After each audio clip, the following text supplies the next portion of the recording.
Who's that? Commander Claw. Who's bad? Commander Claw. Welcome to another episode of Breaking Brews. I am your host, Commander Claw, and today I'm bringing you an Aggro Commander in Boros colors, and it's probably super unique to you, and you probably haven't seen a bunch of deck lists, but I'm here to give you some cards and the mindset to win with this bad boy, Kolodin Triumph Caster. All right, for red and a white, 2/3 body, legendary creature, human pilot. Your boy right here. Mounts and vehicles you control have haste. Whenever a mount you control enters, it becomes saddled until end of turn. Whenever a vehicle you control enters, it becomes an artifact creature until end of turn. This bad boy is telling you, do what he does. You play vehicles and you play mounts and you attack. And guess what? When they come on the battlefield, they have haste. They are activated already and they have haste. They're activated becoming saddled and they're activated becoming artifact creatures. What makes them super powerful is these type of creature types are pretty unique and they come with a bunch of abilities. So what you need to know is you play this bad boy Kolodin as soon as possible. Then all those 3 CMC artifact vehicles or 3 CMC mounts that you have, they actually have really good abilities. So let me show you a couple of them to give you the idea of what kind of damage you will be doing.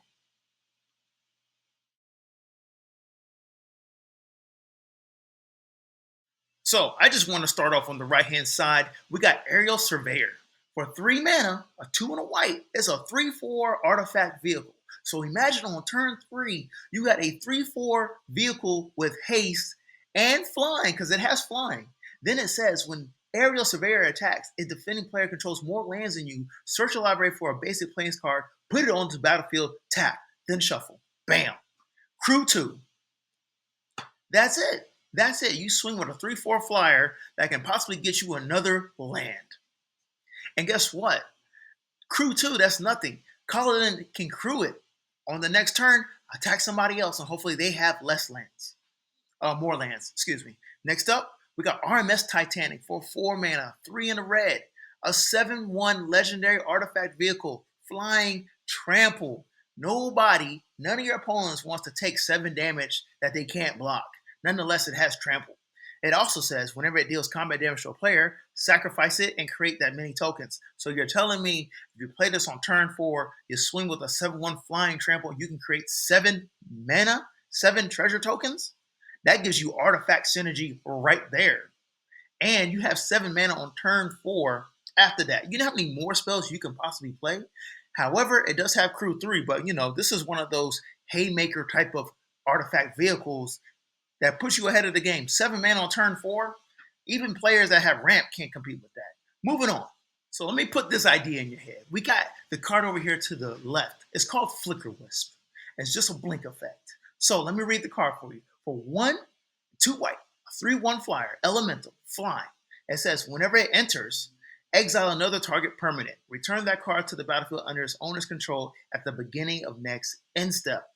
So the idea is to flicker those artifact creatures or flicker those mounts to bring them back into a play and possibly do their abilities once again.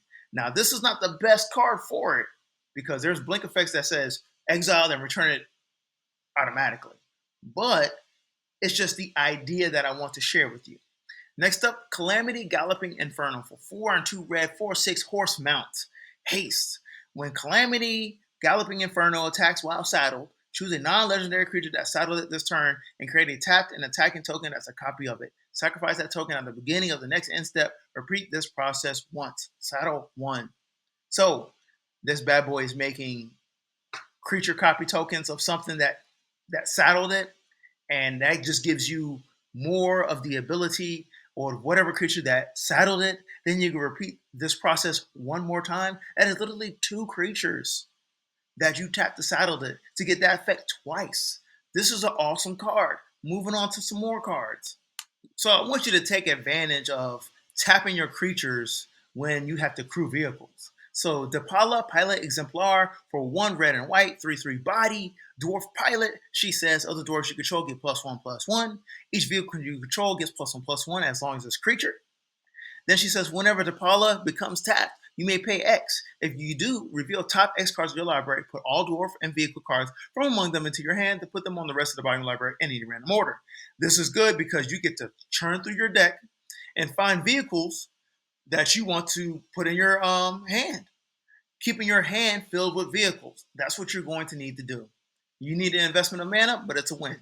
Next up, we got Valor's Flagship for 4, 3 white, 7/7 artifact vehicle, legendary, flying, first strike, lifelink, crew 3. That's a lot. Then it has cycling. Tap X, tap 2 and a white. Discard this card, draw a card.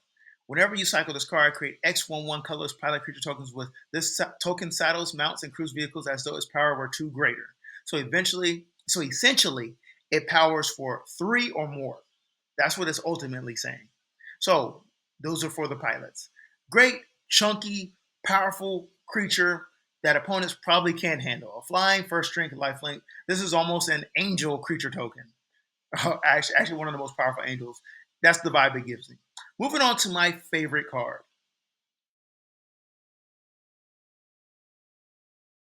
So one of the most underestimated abilities is Myriad. And Duke Ulder Ravengard gives you that ability. For 4 red and a white, 5/5 body, human noble soldier. At the beginning of combat on your turn, another target creature you control gains haste and myriad until end of turn. So imagine one of those awesome artifact vehicles that's not legendary can attack each of your opponents, triggering whatever effects that they have on the battlefield if it is an attack trigger or even a death trigger, because whenever it attacks, for each opponent of the defending player, you may create a token that's a copy of that creature that's tapped and attacking that player or a planeswalker they control. Exile the tokens at end of combat. So, exile. That's different than Death Trigger. Moving on to some more cards that I highly suggest. So, you're going to need extra combats. You're going to need to win quickly, hastily, in some way, some fashion. On the left-hand side is the most popular common Aggravated Assault for 2 and a red. It's an enchantment. Tap 5 mana. It says, untap all creatures you control. As it is phase, there's an additional combat phase followed by an additional main phase. Play this ability only anytime you can play a sorcery. We all know what this card is. I didn't even really want to go over it. I really want to talk about Full Throttle over here on the right-hand side. For 6 mana, 4 and 2 red. It's a sorcery. After this main phase, there are 2 additional combat phases. At the beginning of each combat this turn, untap all creatures that attack this turn. That is like 3 combats. A total of 3 combats. Then it's a sorcery, so you already know the shenanigans of copying it to get an additional 2 combat phases. For 6 mana, that's nothing. That's nothing. Moving on to cards you may have missed. So, if you're running artifact vehicles, they are artifacts. So I do really love this card because Organic Extinction says destroy all non-artifact creatures. And essentially you could pay 2 white mana to cast a spell because it has the Improvise mechanic. Improvise says your artifacts can help cast a spell. Each artifact you tap after you're done activating mana abilities pays for 1. You see what I'm doing here? 1. Moving on to cards you may miss, part 2. Now I think this is a sleeper. It says start your engines. Funny because start your engines is a mechanic in the Aetherdrift set. Anyway, for 3 and a red, it says it's a sorcery. Vehicles you control become artifact creatures until end of turn. Creatures you control get +2/+0. So this is a haymaker when you have a bunch of vehicles on the battlefield and no creatures to crew them, and your opponents think they got you. They think you can't do anything. You tap a total of 4 mana. All those vehicles start turning to AI robots and they start driving themselves. And they get +2/+0. And see how this haymaker type of combat works. Moving on to the summary. Thank you for watching this video so far. If you made it this far, hey, go ahead and hit that like and subscribe button. It's the easiest way to support the channel. But Kolodin Triumph Caster is a easy, straightforward commander. Play a bunch of mounts and vehicles at low CMC and attack. This is an aggro commander. Do not feel bad if opponents wipe your board. It will happen. But guess what? You are putting the pressure on them, and let's see if they can handle the pressure of an aggro deck. I like it because it's not goblins, but it also has the white color pip in order for you to protect your board states, like the fairies protection. So awesome commander, straightforward, pretty unique. Highly suggested if you plan on building. Also, in the comment section below, if there's any other cards that you think could help the community, go ahead and comment below. Peace out. Commander Claw.